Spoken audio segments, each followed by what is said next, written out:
Hi guys, my name is Lebo. I talk about life, relationships, and spirituality, things that we need to unpack in order for us to go back to our authentic selves. If you are new on my channel, you are so welcome. Please don't forget to like, share, and subscribe so we can grow our community and keep learning, about these life challenges that we are going through. So, men and witchcraft, something that we never talk about, but it happens a lot, right? And a lot of women still don't understand, or they still don't realize that they actually have the power to decide whether they want to accept a man's proposal or not. you know and when we see the ring and these men coming and proposing, we usually think of moments that we have been waiting for all our life. This man coming with this ring, asking you to be his wife, and you agreeing and living happily ever after, right? And it may be difficult for you to reject that proposal once it comes, because you're imagining, you're in a situation where you have dreamed about that moment and it's finally happening. And I'm mentioning this because there are a lot of men who perform witchcraft. And the men who mostly perform witchcraft on women are men who have self-esteem issues, and they are now entering into a situation where they want to manipulate what happens in that relationship, and they want to manipulate how these women should love them. And because they don't have the confidence to maintain some of their relationships, they then rely on witchcraft to manipulate how these women should behave, or how these women should love them. Some of these men come from bloodlines which need a lot of repair work based on what they have done in the past. Some of these guys come from families where they have killed, they have unalived people, they have raped, they have done horrendous crimes. And because of that, ba shapiwa because ba na le dikoloto tse ngata semoyeng.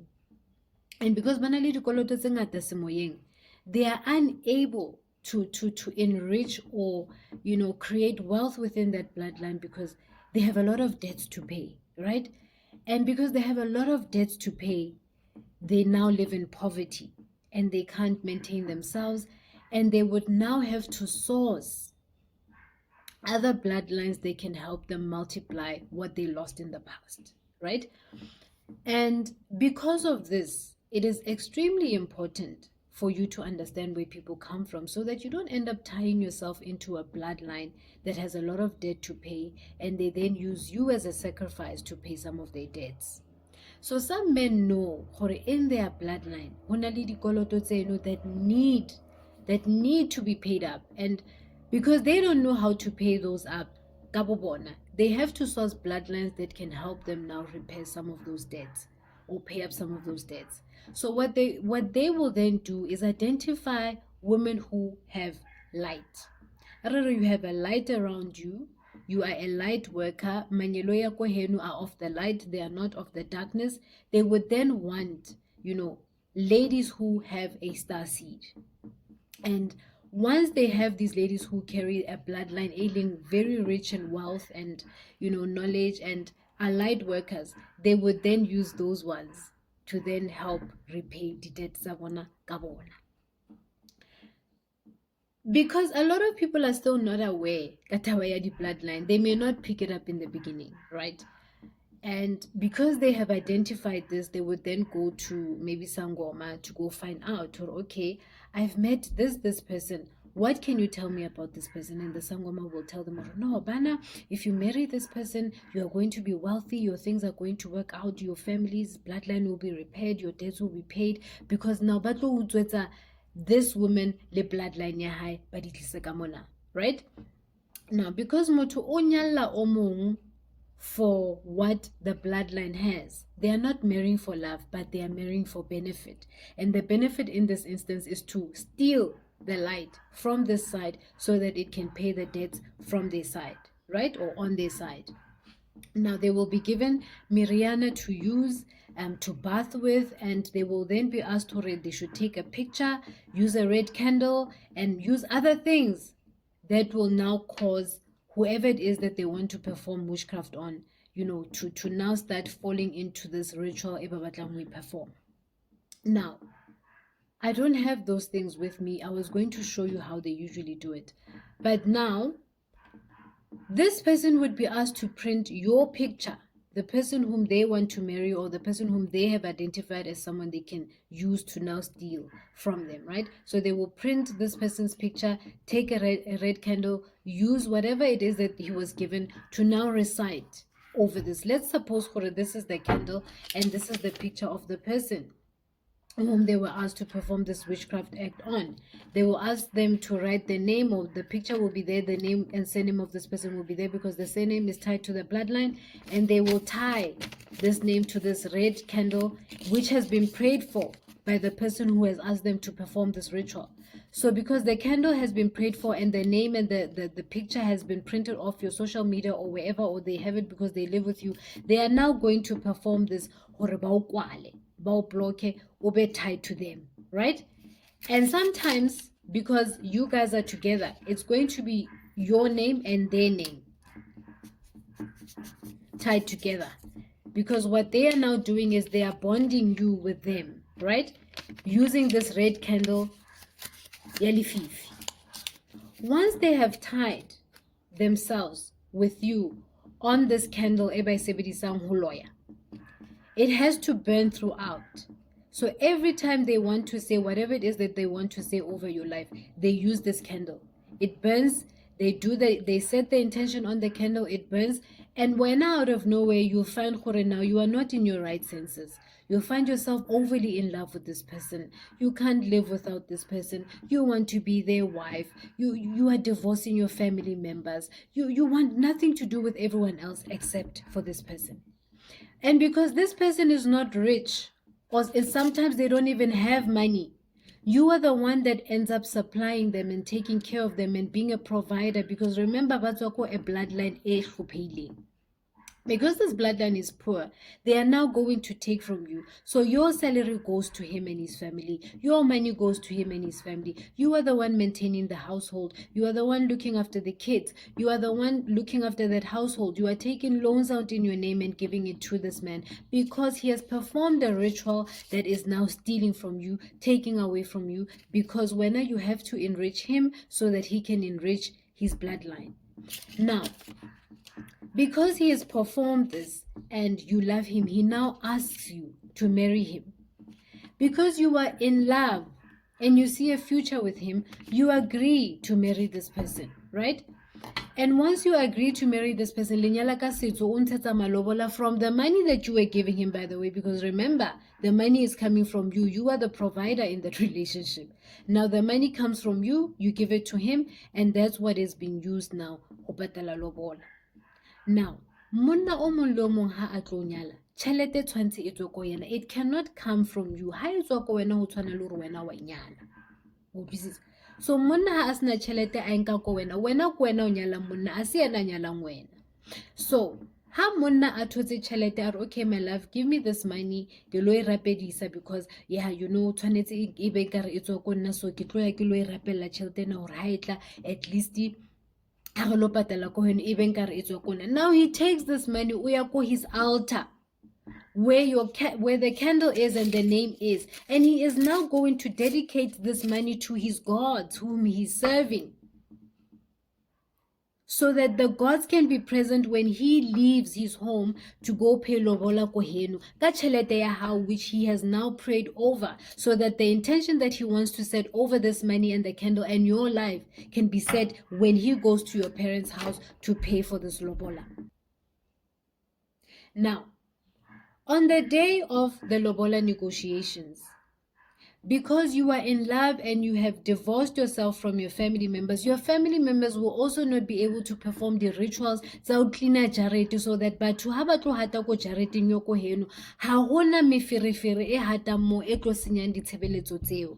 But because you have divorced your parents and everyone else around you, your uncles who are knowledgeable about these things, they cannot even perform the rituals, because when they try to perform these rituals, when you are fighting them, because the spirit that is living inside of you that is tied to you is preventing you from seeing the light and actually helping your guardian angels, your living guardian angels, to intervene on your behalf and actually clear out, potential threats in relation to what is about to happen to you, right? But hona le ba bang ba ka bang le bohlale ba hore ngwana rona o mathateng and let's help them out. And it may not be in the physical form, it may be in the spiritual form, where your guardian angels to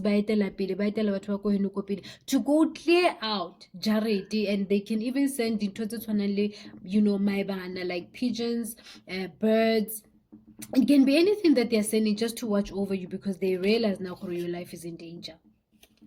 Now, when they come and they agree and they slaughter and they tie you with this person kamadi, because now say lokopani kamadi, you now become one, and your bloodline has been joined together. So bloodline ya lona etlini liefeli has now been joined together, and you are now one. And once you are one, you are essentially completing the intention that was set over your life, that whatever it is that's on part of your bloodline will now be tied to this. You will be one. So wena ka madi ya ko heno le hlatswa bana, and ha le hlatswa bana now baba clean dikoloto tsa bone di patalwa, because ba rekile sedimo sa ko heno ba sekenya ko bona. And once ba rekile sedimo ba sekenya ko bona, it means hore lona ko heno now no one is going to look after you, because you have been tied to this bloodline ya batho ba loyal. And through your connection, got that blood covenant alliance, and when you paid Lobola, when you got married, all their debts are now paid. And once their debts are now paid, there is no need for him to keep you around, because he was only using you to pay for this debt. So once they go to your house, Bapatala Malobola, and they slaughter an animal, and they say the two families are now joined, your guardian angels and his are now joined, you have become one. You have now essentially cleared bloodline ya bona le dikoloto tsa bona. So whatever the connection that happened when you guys got married on the day of your Lobola now clears their debt. And because their debts have now been fully paid by joining themselves with your bloodline, he no longer has to need you, because he only married you to clean and pay up the debt that belongs to his bloodline. And now the candle, because it has performed whatever it is that it needed to perform, ka ho joina maloko a lona kapa ka ho joina your bloodline, you are going to start getting sick. You are going to start getting sick, because remember now, you were the sacrificial lamb in this process. And because you were the sacrifice, you have to pass on. Because essentially, Ibn Karuwena, you sacrificed yourself so that this bloodline can continue living.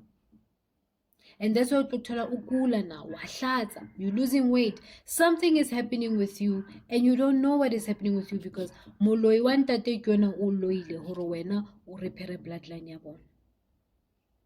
So, when a man comes and says they want to marry you, you agree, but you go and ask. In fact, you can, before you even agree, you can now communicate with your own guardian angels and ask them, or here is this person, this is so and so, this is his surname, he wants to marry me.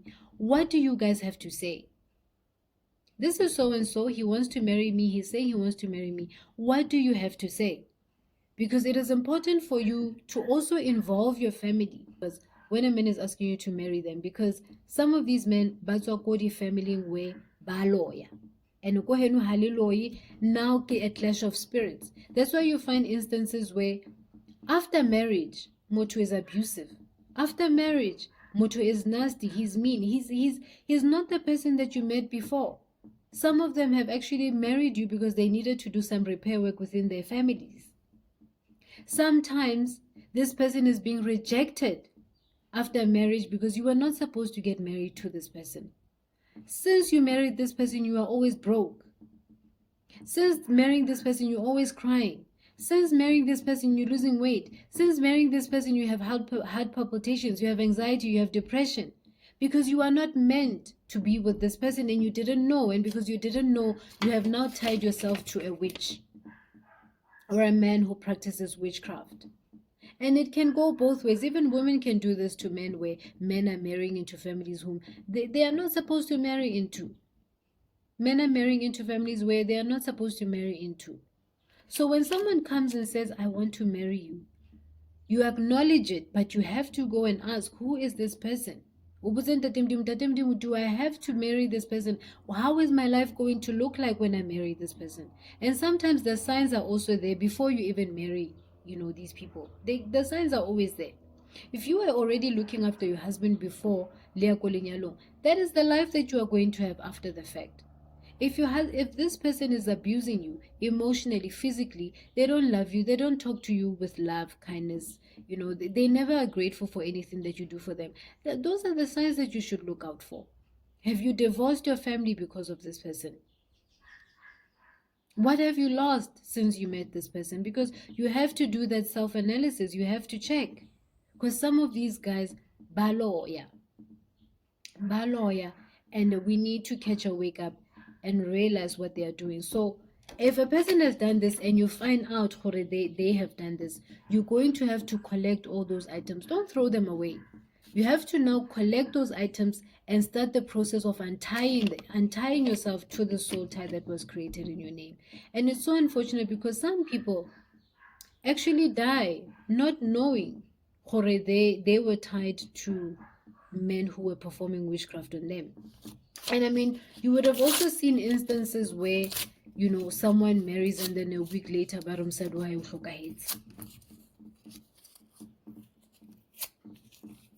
understand?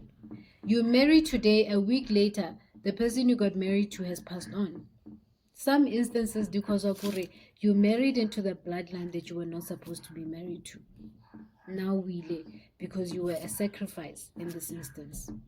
Sometimes, yes, we know Satan doesn't like marriages. Satan doesn't want us to have families. But saying they are happening because you are marrying where that particular family practices witchcraft and your spirit and their spirit is not connecting. You are not in alignment with them because you are from the light and they are from the darkness, and darkness and light will never come together. So I beg of you, invite God in your relationships, invite God in your life, protect your aura, protect your spirit. Always listen to your intuition because the signs are always there. I pray that God can release everyone who has been tied into the spirit of darkness. I pray that you are all released, and I pray that you find your freedom because it cannot be nice to live like this. Otherwise, thank you so much for tuning in on this episode. It's so overwhelming. Let me know what you think in the comment section. And if you have any topics that you want me to cover, let me know in the comment section. Otherwise, ke le rata ka love.